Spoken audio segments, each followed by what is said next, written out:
Hello, my name is Ann Morgan, and I'm going to host tonight along with the rest of the Giving Event team. So you'll meet them throughout the evening. We met here for the first time for our first meeting in July of 2018, and we raised $7,600 for Stride. And Susie Cotter had a great way to start off this meeting. So cheers to 7 years.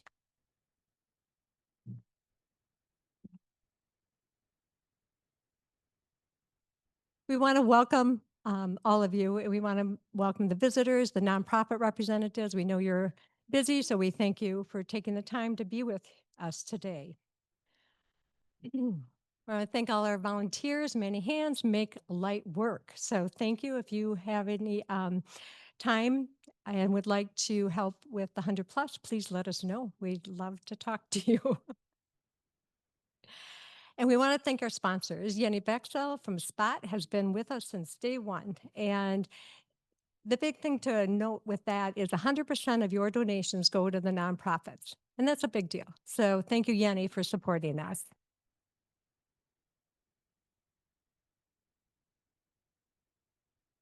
And we'd like to thank the Door County Community Foundation, who they help facilitate our payment processing, which is no small feat. So we really thank them, and it reduces our administrative burden as well as the nonprofits. But one of the big takeaways from this is that the nonprofits process 2 checks rather than hundreds of checks and do all the tax acknowledgement letters. So thank you to the Door County Community Foundation.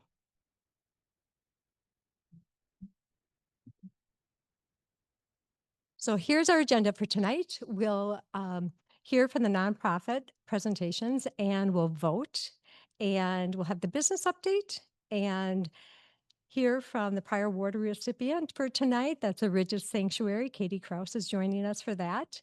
And then we'll have the drawing for next quarter, and we'll announce awards, and then we'll have a group picture. So we're hoping, so here's the vision, folks. The vision is at the end of the meeting, y'all go back to the back of the room, go to the back of the room and help coordinate so that you're in picture format. And we'll have a chair and a row of chairs in the front, and the people sitting in those chairs is going to hold a banner. Not this one. We have another one that'll be more clear. So if whatever you can do with organizing that chaos to make that happen, we would appreciate. So thank you on that. And yeah, so our goal is to connect like-minded women to make a meaningful impact in our community. And this goal is supported by our core values. And these have been instrumental in our decision-making and how we, all of us, the board, but all of you have helped us to evolve to where it is today. And so we invite you to look at the core values online.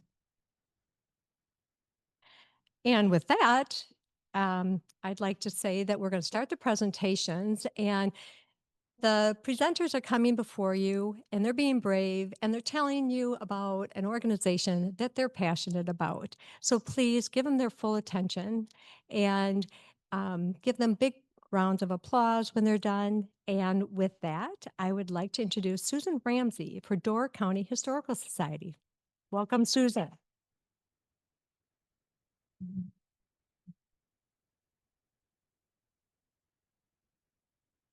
Thank you, Ann. Well, I am delighted to be here tonight to introduce Amy Frank to you. I think many of you probably already know her. She is the executive director of the Door County Historical Society. This organization, which is nearly 100 years old, has played a vital role in keeping the history of Door County alive. And why is keeping this history alive so important? Preserving its history is crucial for the understanding of the cultural identity we share living here. We live and benefit from this beautiful community. History brings us together in community. It helps us learn and grow. And history builds understanding of the past in order to preserve the future of our Door County. As the director of the Historical Society, Amy oversees the operation of the Heritage Village at Big Creek, as well as the Eagle Bluff Lighthouse in Peninsula Park. Educational programming and heritage preservation are key to her role in keeping this history alive. She does this with the aid of 3 part-time and 12 seasonal employees. I spent some time at the village one day recently. I wonder how she keeps this going with such a small staff. The answer is 65 volunteers. Walking into Heritage Village, it was literally like stepping back into time. In fact, it was very much like today, broiling. None of the buildings had air conditioning, and the parking lot was full. I wondered if I would have to deal with lots of crowds and crying children. Instead, I found the whole experience delightful. The buildings include the Green General Store, the schoolhouse, the Peterson Granary, the blacksmith shop, the chapel at Crossroads, the Coalfish House, the Warren House, the Shoup House, and the Madden Tool Museum, names which I'm sure you may recognize in Door County. Each of these buildings have their own history, dating back to 1877. In addition, there is the Privy. We're not too young to remember that. No. Which the students from the school district of Sturgeon Bay built in 2004. And finally, there's the Heritage Garden started by the Sturgeon Bay Home and Garden Club and maintained by members of the Master Gardeners along with volunteers. I started in the one-room schoolhouse, which was moved from the town of Claybanks in 2000. Here I saw a perfect example of the Historical Society's dedication to keeping history alive. The schoolhouse in Claybanks was due to be destroyed in 1995, but with a vision to add it to the village, it was donated to the Historical Society. The restorations of this 1890 building was done with the help of the Door County community. John Collins and the Portside Builders constructed a new roof and steeple. The custodians of the school district of Sturgeon Bay donated their time to restore the floor, and members of the Historical Society gave their time to restore the interior of the building. It's now a vital part of the village experience. I thoroughly enjoyed watching the children sit at the old desks with their chalk and slates. No paper. This was just one example of Amy Frank as the force that keeps this village alive. I left the schoolhouse and walked to the blacksmith house, the blacksmith forge, and I saw him demonstrate his craft. Talk about hot. But people were mesmerized, especially once again, the children. Yes, I have one more minute. Dana, I knew this was going to happen. Okay, I am skipping. Amy needs funds to maintain and continue the wonderful work that she's doing and overseeing at the lighthouse and at the historic village. Students from the schools in this Door County and in surrounding areas all the way to Green Bay have field trips to come up here and tour the village. We would like to get more of those students involved, and that can only happen with more funding. We'd like to include the 3rd and 4th grade curriculum should have much more information about what happened during that time period. So I can't thank you enough for considering Amy and the Historic Village as you cast your votes tonight. Thank you.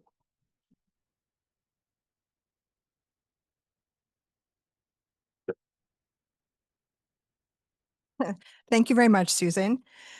Before we start the Q&A, I know there's a lot of new members here, and it's always helpful, I think, sometimes to have a reminder of why we do some of the things that we do. And so just a reminder that we have 5 minutes for the Q&A, and we use a timer to be fair to each nonprofit. So please, everyone, be mindful and use the time for questions versus testimonials, and also try to help keep them succinct so that the nonprofits can use their allocated time to provide more information. The questions are important because it helps us better understand the nonprofit and how the funds will be used. And like, especially with this one, since Susan didn't maybe get to do her entire 5 minutes, your questions can help draw out more information from the executive director.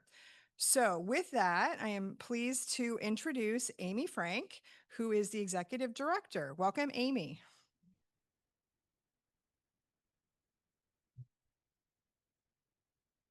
Thank you so much. I'm so happy to be here.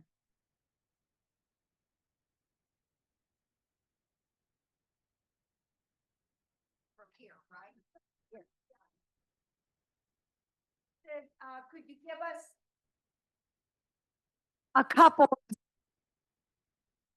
what you used money for, please? Absolutely. Thank you so much for asking. So we would like to, as Susan said, increase our educational offerings at Heritage Village and involve school groups as well as other groups through the Boys and Girls Club, perhaps the YMCA, other groups that would want to come and tour the village and learn what life was like between 1890 and 1910. So what I would like to do is hire a seasonal person to just be in charge of that and reaching out to those schools and other groups and maintaining and forming relationships with them, coordinating volunteers to help run those programs, and providing leadership on site for when the groups come to tour. Additionally, we would like to start a summer camp that would be a week-long day camp out at the village where students or kids could get much more immersed in life in the village. They would learn how to churn butter. They would learn how to, do the gardening and some of the things that that folks would have had to do during that time period. They can dress in the same clothing that they would have worn to really kind of immerse themselves in what life was like during that time period. And the village is set up really to show what a rural crossroads village would have been like here in Door County during that time period from the late 1890s into the early 1900s. And those rural villages were all over in Door County because, as you may know, the majority of folks who came here were farmers. So they were very isolated at their farms and they needed that community village to come to for networking and socialization. Yep. Hi there. Hi. What is your annual budget and where does your funding come from? Great question. Our annual budget is a little under $250,000 a year. And we have very diverse sources of revenue. So we receive donations, obviously, from individuals. We are a membership organization and have been for 100 years. So to join the organization, you pay to be a member. We also receive grants from foundations, from government and businesses. And we also have sponsorships that we solicit for some of our bigger events like our festivals. And of course, admissions. Sorry, I forgot about admissions to the Lighthouse and to Heritage Village.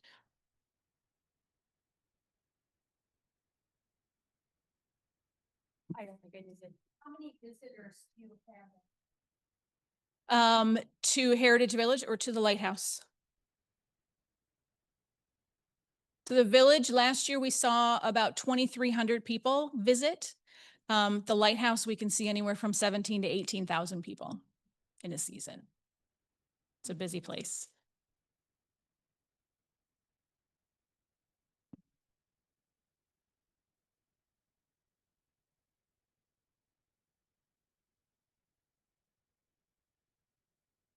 Is any of your grant money, possibly government grant money, is it in danger of not being anymore? I'm just wondering if you know that or.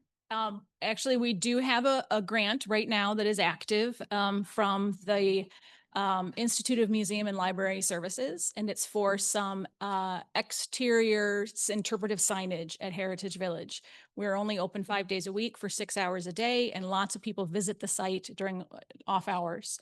And so we want to have some signage so people can still be interacting even if we're not open. That grant was awarded to us. It's a reimbursement grant. So we had started working on that project. The grant was taken away. And then it was reinstated kind of by magic. So we're going to get that done really quick.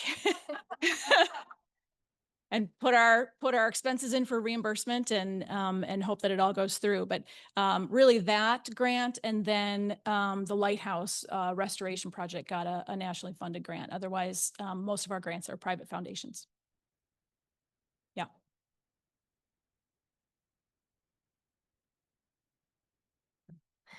Amy, is the lighthouse staffed by all volunteers as well? Are that many people seeing it? No, it is staffed by paid docents. Those are our seasonal workers. Yeah, there's one more in the back. Done. Hi, what's your relationship to other historical societies throughout the peninsula? Yep, great question. There are about 13 different historical societies or organizations across the peninsula, and we all collaborate together. We have an organization called the Heritage Alliance of Door County, and we meet on a monthly basis to do collaborative events together, and also just to network and bounce ideas off of each other. That's five. Thank you. Thank you.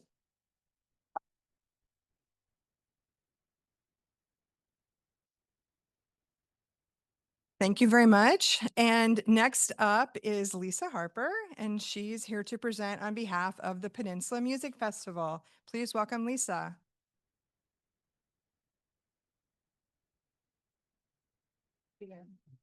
Thank you. Thank you. Hi, I'm Lisa Harper, Executive Director of the Peninsula Music Festival. And David Keene is here this evening, and Barb Bristow, who are also, Dave is our chair and Barb is on our board. Thank you first to the 100+ women who care, and also my colleagues from the Door County Historical Society and Door County NOC. The Peninsula Music Festival was established 73 years ago by 5 women who cared about bringing high quality orchestral music to the peninsula. In 1953, we started as a small ensemble of musicians. We were playing in the Gibraltar School gym. There was there was no air conditioning, and patrons sat on folding chairs, but they were treated to this beautiful music under the baton of Thor Johnson and then later Victor Yampolsky. This season, we'll welcome 100 musicians to the beautiful Door Community Auditorium stage. We'll have about 65 tenured orchestra members, and the rest are brought in for specific performances, depending on what pieces are being played. This summer, we'll take on the incredible Mahler 2 with 100, I know, right? Thank you, whoever said that. And that'll have 100 musicians and 65 choristers. I know. Something important to know about the festival is that we are a fully professional orchestra. Our musicians play in orchestras, operas, ballets all over the world. Our conductor is world-renowned Norwegian Rune Bergman. If you've seen Rune, you're smiling because he is so much fun. And for 3 weeks in the summer, we're lucky enough to have them play for us. These are the hardest working musicians in showbiz. Every year they arrive on a Monday, and by Tuesday, they're playing their first performance. So next Monday, everybody, they all arrive, and Tuesday night, they're on stage playing. I know. And they do 9 concerts in 3 weeks. So that's astounding, right? But what's even more astounding is that these musicians pay for their own housing. I don't have to tell you how the explosion of short-term rentals has impacted the housing costs, but the average cost for 3-week stays, according to Expedia, is $5,333. And thanks to the generosity, especially of Parkwood Lodge, hi Denise, wherever you are, we have managed to reduce that a bit. You might not guess that in many cases, it's more than these talented people earn while they're here. So it's actually costing them money to play for us. I know. They come because they love playing here. They come because they love the county. They love you. They love the experience of being with people they only get to see once a year. But their generosity has its limits. And we're struggling to find homestays for them. And this year, I'm proud to say we've housed 36 people with community members. Thank you, community members. 5 of them have second homes here. But we still have 59 people, so that's almost 60% who are absorbing the cost of staying here. We know this isn't sustainable long term, and we're kind of concerned. We'd like to create a housing fund for these musicians to subsidize part of their stays. The long-term goal would, of course, be to find private homes for all. In the meantime, I'm sure you've all seen the construction at Gibraltar School. Switching topics. It will eventually be a gorgeous new school and annex, but for now, we've lost over half of our parking spots. Many of our patrons have mobility issues, and we're hiring 2 private shuttles to get them back and forth to the DCA. Shepherd of the Bay has generously offered to give us 1 shuttle for 4 performances, but we'll need 2 shuttles for 9 performances. The private shuttle cost will be approximately $3,000. Plus, we'll pay the sheriff's department around $600 for crossing guards right at top of the hill shops right there, because we want to be sure everybody's safe. We hope this will only be an issue this year. So the PMF is a beloved longtime Door County institution, and thank you for any help you can give us to keep professional orchestral music on our peninsula. And thank you for your time.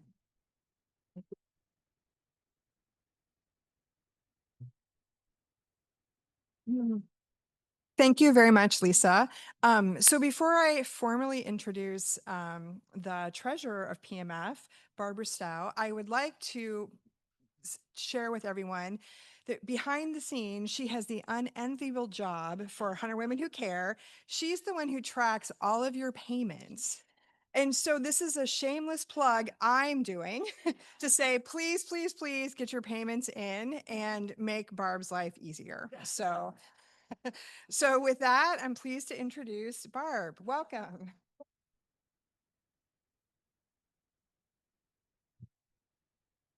Hello, and I do really appreciate it when you send your money. Questions for Barb?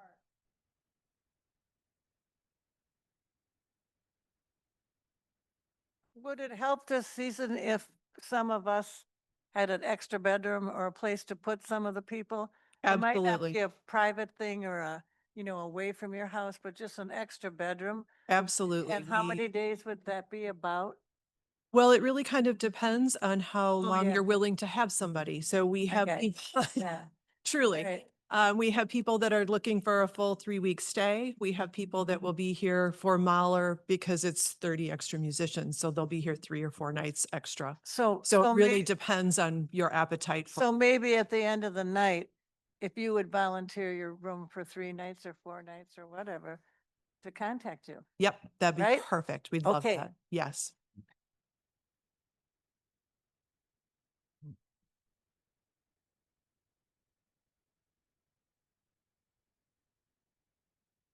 Hello, Hi. I'm a subscriber and I cannot wait for We your can't wait either. We're So, excited. my question is, how many people are impacted by your performances each year? So we are at about, we're approaching 4,000 tickets sold. Yes. So it's a pretty fair number. We do have a lot of folks that come to more than one concert. So I'm not entirely certain how many individual ears we're hitting, but at least 4,000, as we like to say, butts and seats for the series. Oh, sure. How many other places like Door County have something like this? Almost none, I would say, really like what we do here. There are other music festivals around the country. I think we're the only one that I know of that does 9 concerts in 3 weeks. And it's big programming. It's really remarkable what happens here. The other festivals would be like an Aspen Music Festival or the things they do at Ravinia or Chautauqua, Tanglewood, things like that, that are much more well known in areas where it's a little bit easier, I think, they have more infrastructure for housing folks and making that all happen. Do the musicians receive a stipend, and what is the source of that income or the revenue if that's? Sure. The musicians are all compensated. Absolutely. They're all professionals. So they won't come and play for free. As my husband likes to say, it's show business, not show art. And our revenue is generated from ticket sales and from donations and concert sponsors. And we have an endowment that provides some kind of stability from year to year as well. But we do not have any grants. I have a question. What percent of the cost of PMF is covered by the actual ticket price? It's a surprisingly small number. Nationally, orchestral organizations generate about 20% of their revenue from ticket sales. We do a little bit better than that. We're closer to 25%. In a good year, maybe 30%, but it's an astonishingly small number. How are the musicians selected to participate? Do they audition? Do they apply? How do you decide? Sure. That's a great question. So this orchestra over the years has been built by relationships. The musicians tend to recommend each other, or the conductor will know musicians from his travels around the country conducting other orchestras. And when we have an opening, which is fairly rare, our musicians tend to stay with us for a very long time.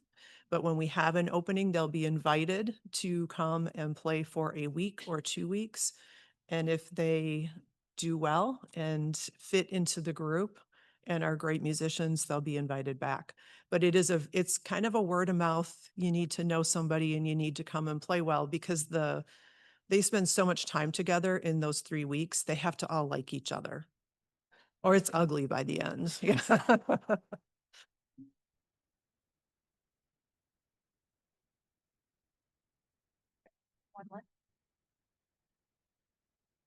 Oh. Thank you. Thank you. We're going to adjust the mic here. Yeah, I think that's better.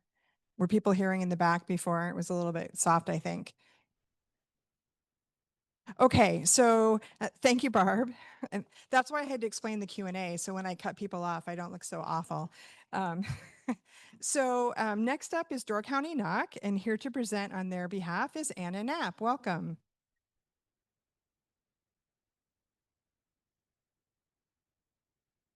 Thank you so much for this opportunity tonight. Hello, I'm Anna Knapp. I'm a full-time resident here in Door County. I'm a mom, teacher, and member of this fabulous organization. I live in Ellison Bay. I'm also recently a board member of the organization that I'm telling you about tonight. And I would like to highlight this organization, Door County NOC. About 2 years ago, I was asked to volunteer on one of NOC's committees. I jumped at that opportunity. I'm a person who believes in the power of public media. I've been supporting Wisconsin Public Radio and TV for decades, and here was my chance to give my direct energy to a local news organization that covers the stories that all of Door County is impacted by. You may have read our stories, such as the ongoing in-depth series on the housing shortage in Door County, or the shortage of professionals in the county's Health and Human Services Department. We write about concerns in Door County, such as the availability of childcare for working families, and bring attention to situations in our local governments, as well as matters that impact the local environment or economy. These are all subjects that folks who live here or are visiting here want to know about. Our stories are available online. You can sign up to receive our newest story through a once-a-week newsletter. Find us on our website, doorcountyknoc.org, or find links to our stories on Facebook or Instagram. NOC began in 2020.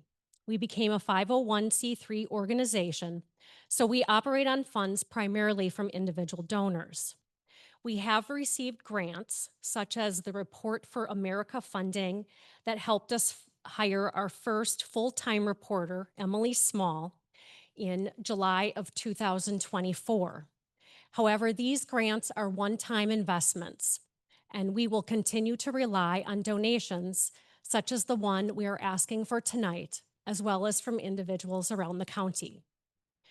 Door County NOC is nonprofit, nonpartisan, and independent. So you can trust that the news we report is fair and balanced. We recognize that Door County is a small town community.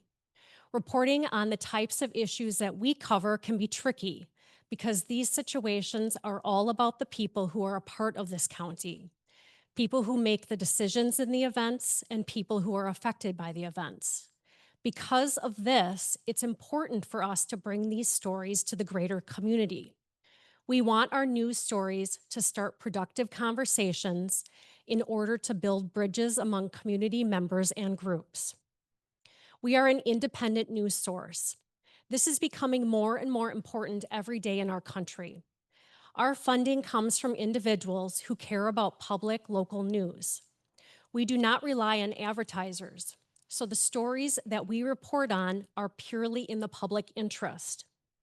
We have strong editorial ethics and donor transparency policies.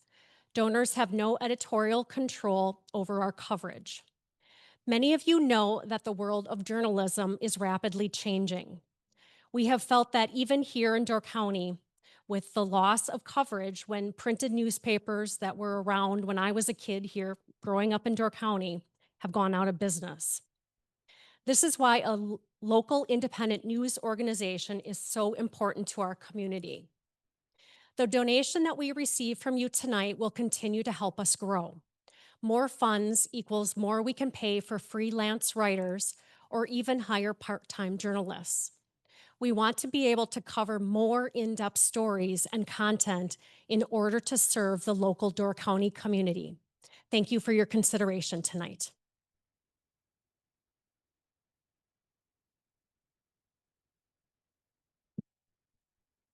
Thank you very much, Anna. And here to field the Q&A questions is Door County NOC's Executive Director and Editor-in-Chief, Andrew Phillips. Welcome to Andrew.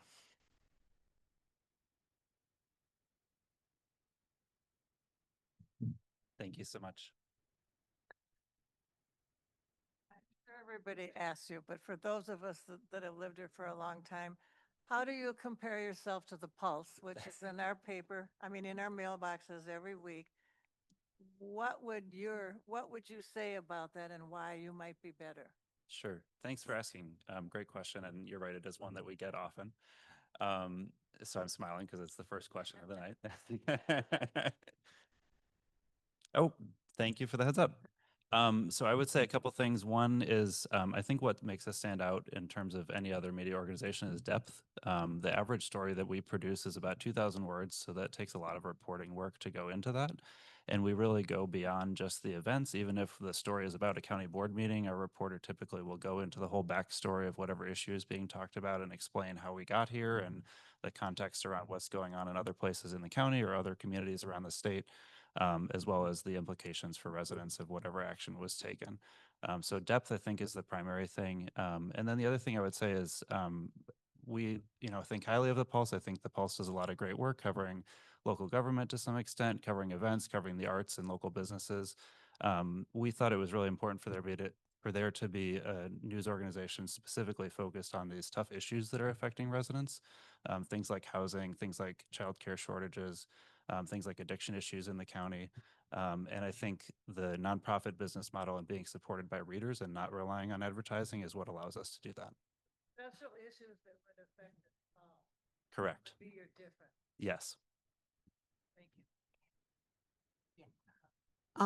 you. I subscribe to Door County NOC and I get a lot out of it. So thank you for your work. How many paid staff do you have on board? Do you have volunteers? Are you looking for volunteers to help report on specific issues or articles or things like that? Sure. Thanks for asking. Great question. We have 2 full-time employees right now, myself and our reporter that Anna mentioned that we hired last year. We're in the process of hiring a 3rd employee who will be a part-time development staff person. And then we have 6 other contractors who make up our editorial team. So we all work together as a team and sort of as a staff, but they're technically freelancers. We have a board of 7 who are all volunteers, and then we have 2 committees that support the board, and each committee has 5 people on it, including some board members as well as other volunteers. And yes, we're absolutely looking for more volunteers or writers. Come up to me afterward. We're always looking for people. How do you decide what to report on? Great question. I could probably go longer than 5 minutes on that. I think the first thing I would say is we look for issues that affect the whole county. So we tend to not report on, like particular instances of things that might affect, one person or one family or something like that, or even one town, but really countywide. And then I think it's sort of a matrix of looking at how, serious the issue is. If it's something's life and death, we're more likely to report on that than if it's just sort of something that's a luxury, and how many people it affects.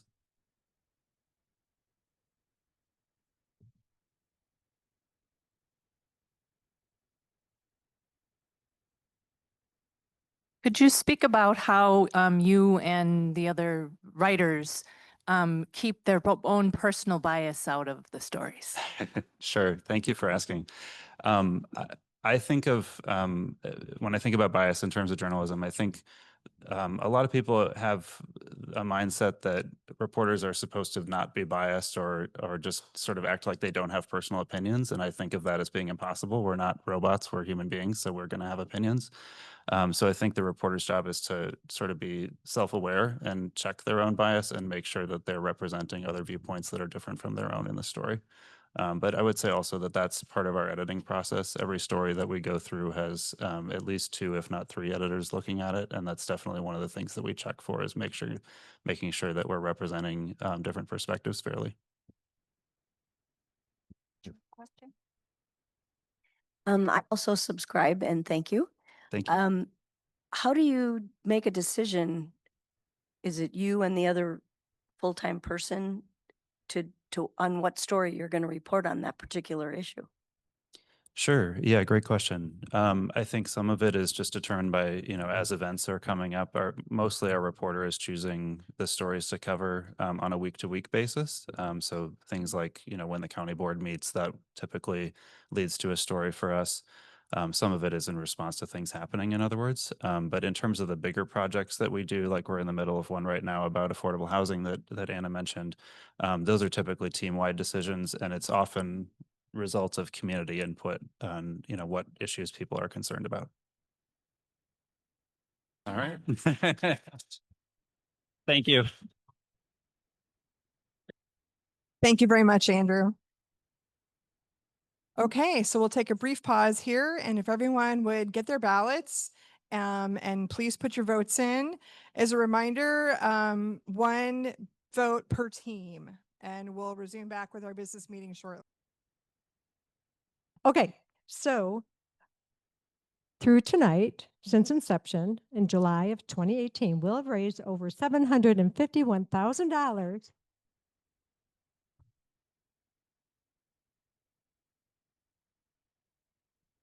And tonight, 415, that's probably more though, because we've had, 6 new members tonight? Quite a few. So that's pretty exciting. We'll donate approximately $34,000. Wow.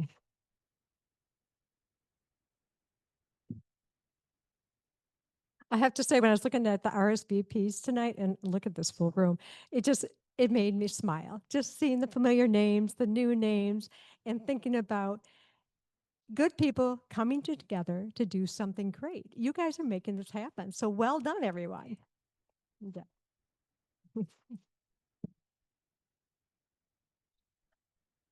And here are our givers since our last meeting. If you're here tonight and on the slide, could you stand up for us, please?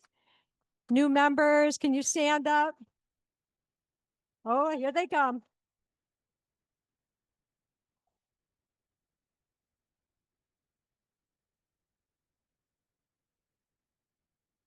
So we have business cards, and when you grab some business cards and hand them out to people, you can tell them our elevator pitch: do good, feel good, gather, have fun with 100+ WWC.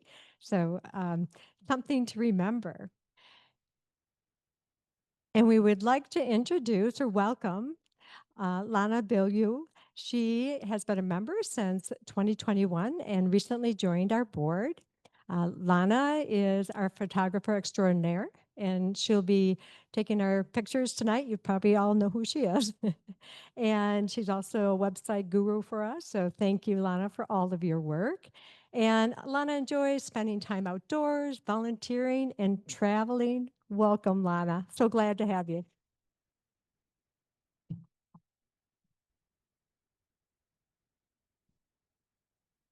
With that, I'll turn it over to Susie for the social update. Hi, everyone. Cheers to 7 years, people. Woo! Those numbers, honestly, if I'm not smiling, I would be crying. It's amazing. It's amazing. So I'm here representing the social team. I talked to quite a few of the new members tonight, just to let you know a little bit about what we're about. And I would like to introduce our team tonight. If they would stand up.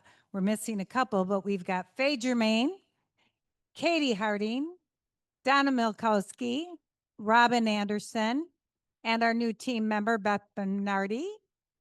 Thank you, girls. We also have Rebecca Kavanaugh and Gretchen Courtney, who can't be here tonight. These girls we get together and brainstorm for things to do outside of 100 to bring friends together and gather and have fun. There we are, having fun. That was last year's boat trip. This year, we are doing our 4th annual Sunset Boat Cruise. We had 87 women last year. It's really a lot, even though we have over 400 members. As you know, at this time of the year in Door County, to find somebody who doesn't have company and get away and do something with their friends, it's a big deal. So those were pictures from last year, and we're going to do it again this year. When, you ask? Tuesday, September 2nd, we'll meet at the marina in Sister Bay. And all the information, you'll see these little bullet points up here. Tomorrow you will get an email. So please read that email and then sign up. It's so easy. There's a link right there. They are wonderful up there. They give us a beautiful discount to go and take this tour. If you rain out, you'll get your money back, or you can go on another tour at another time.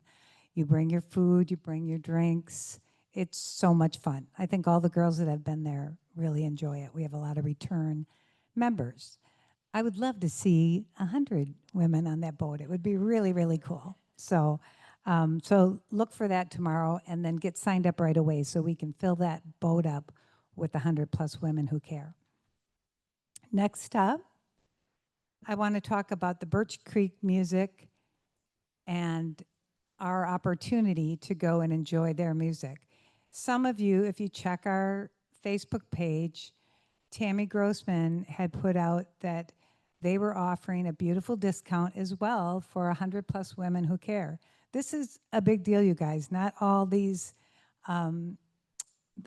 things we can do in Door County will offer you a discount. And we're really lucky that they do that for us, right?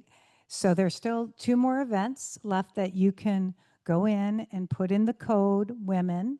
Again, you'll find this on the page for our page online, correct, Ann? Right, our Facebook page. And do we see it on? No. So it's on the Facebook page. All the information is on there. You'll check that out. And so there's 2 more events, this Wednesday and then Wednesday, August 6th. And it's a really nice, again, a really nice discount, I think. Let me check. I wrote it down. I believe it is, it's $24 to go to that. That's normally $35.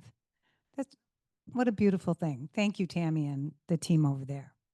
So that's what we have for you now. We hope that you take advantage and do these things together. I want to welcome once again all the new members. I really appreciate having new members here and the energy in this room and the crowd tonight. Fabulous. Thank you, guys.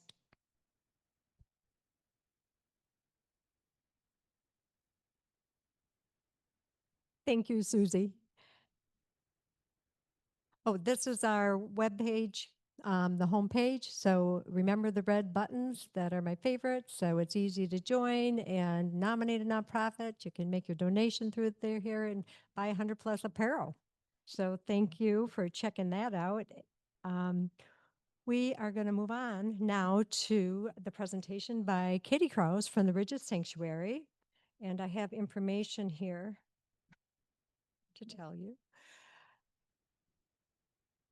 Oh, I wanted to get it right. Okay, so they received an award in April of 2024, including a matching grant from the Richard M. Scholes Foundation, 5,000. So they received a total of 20,750. So welcome, Katie.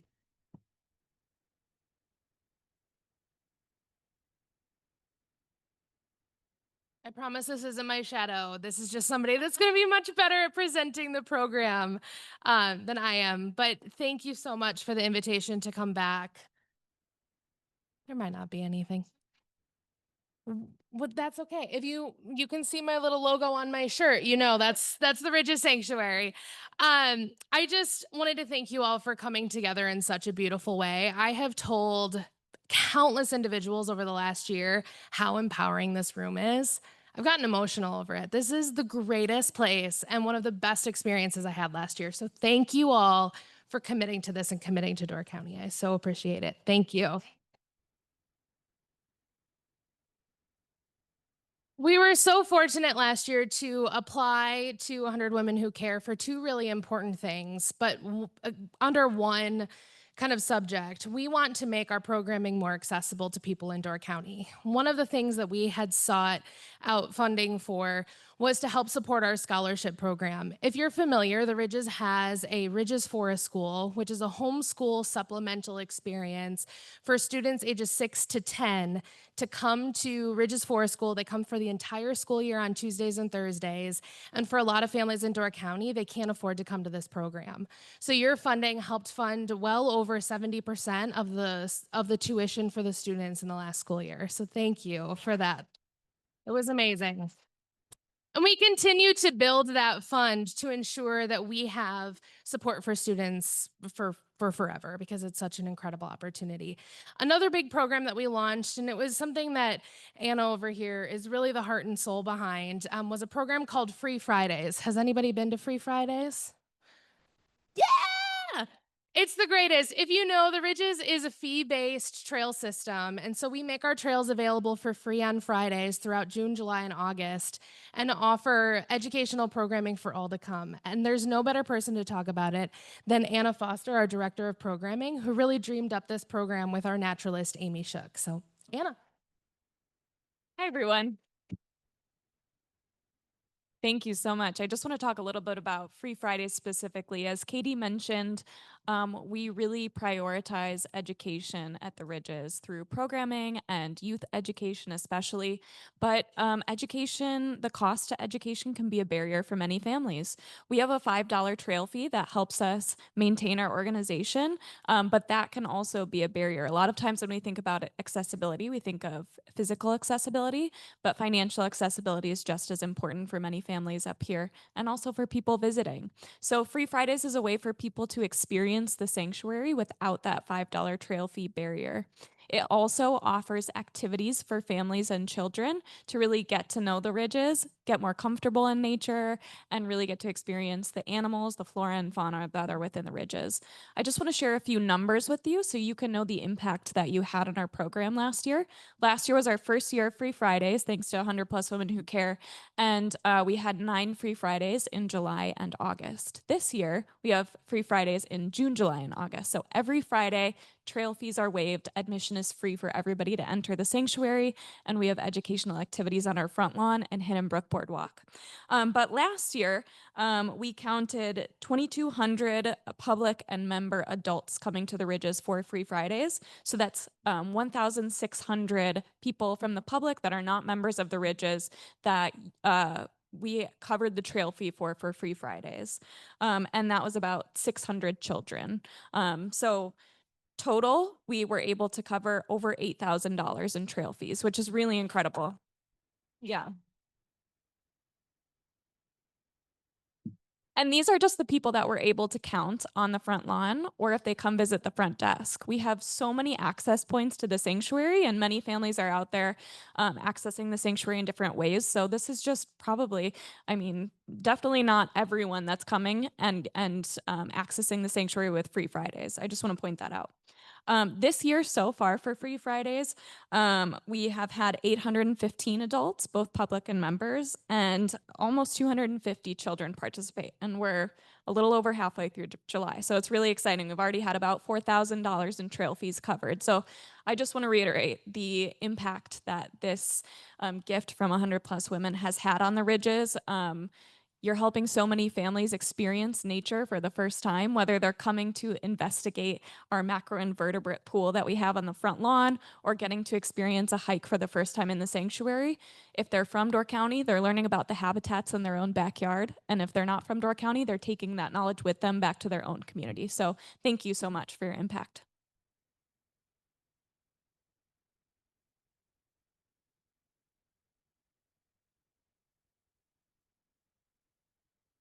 Thank you very much, Katie and Anna. I know hearing from prior award recipients is one of our favorite parts of the meeting. We just love that. Okay, so I have just a few nonprofit slides, the standard ones.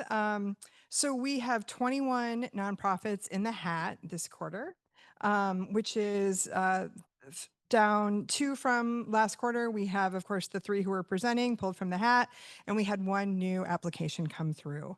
So remember, nonprofit status is continually changing. Maybe someone who was awarded before is finally, their wait time is out and they can go back in the hat. So our website is updated. It's always current. So if you're not ever sure, just go to the website and check it out, because one of your favorite nonprofits might be ready to be renominated. So the average age of the nominated nonprofits, it's 485 days, so a little bit over a year. Note that it is down some from first quarter because of or actually in fourth quarter of last year, because of the aged hat drawing that we did in April. So that pulls our averages down a little bit. Okay, so we actually have a new slide. So as I'm sure most of you know, we occasionally have people, members who retire from the 100+ who care. People move, or they have health issues, or they want to redirect their giving, et cetera. And so we sometimes collect comments if they want to share those with ours. So we had a couple comments come in this quarter, and as I was reading the email giving us the board an update, I thought, we need to talk about this for a minute in the next meeting. So a couple of the comments that came through is that I want to put my donations where I want, and also I want more influence on my donations. And I thought this was a great opportunity to say, nominate, nominate, nominate. Because most of the time when a member retires, they actually haven't had a nomination and they haven't had a nonprofit of their choice be awarded. So as a reminder, each member/team can have 1 active nomination at a time and stack it up. I mean, as soon as, so Lisa, put your next nomination in. I mean, keep it going, because don't forget, the power of this giving circle is the collective impact, right? So when your nonprofit comes up and gets awarded, just like today, so the main award recipient is going to walk away with $17,000. That is a huge impact that you are helping make, because you are advocating for the nonprofit that you feel is, one of your favorites. So keep spreading that message and keep the nominations coming in, because that's what powers this whole giving circle and makes it so special. Okay, so speaking of which, this is a list of nonprofits that are in the infamous red hat. And so we had 1 new nomination come in, as I mentioned. It was the Francis Hardy Gallery, so it's in blue. And in this hat is a slip for every one of the nonprofits. And thank you to Molly Ritchie, who vetted this before the meeting started, so that we could make sure that, in fact, there were slips for everybody who is on the list. So if I could get a volunteer from towards the front to come pull out. Brenda, do you want to come up?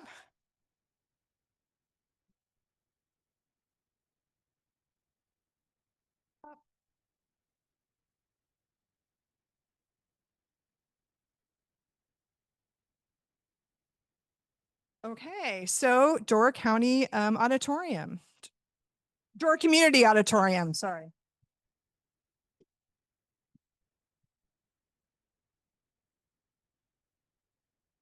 Number 2 is Dortran.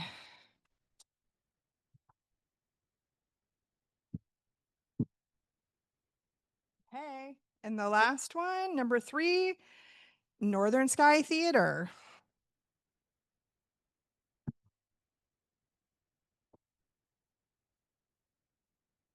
Oops. Okay, so those are the 3 up for next quarter. Okay, so as you heard this evening, the main award is approximately 17,000, and the 2 runners up will each receive approximately $8,500. And don't forget, there's also the opportunity for the main award recipient to apply for the Richard M. Schultz Matching Fund, which is another $5,000. So really big impact. And I already put this plug in, but don't forget, the nonprofits are not paid until all of you get your money into Barb. So that's another shameless plug. So with that, I was given the little slip of paper here. Oh, sorry, rose photo slide. And the main award, thank you, Anne. The main award goes to the Door County Historical Society. Congratulations.